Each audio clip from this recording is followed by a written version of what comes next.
Habis mandi, sisiran dulu. Biar disayang, dan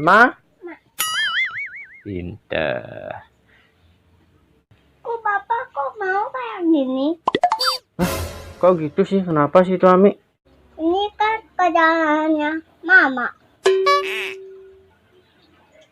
Oh iya tuh, Ami. Ini tidak harus Mama yang ngerjakan tuh, Ami. Pekerjaan Mama tuh banyak banget. Apalagi kalau di rumah pekerjaannya itu numpuk banyak sekali tuh, Ami. Tidak harus semua pekerjaan itu dikerjakan oleh Mama. Dan juga harus dibantu oleh Bapak.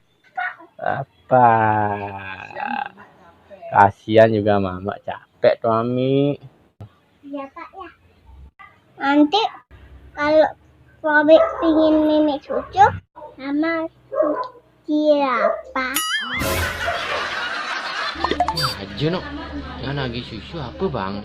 Nanti kan tunggu Mama datang ya tuh, Ami ya, baru mimi susu. Kalau Bapak kan nggak punya susu.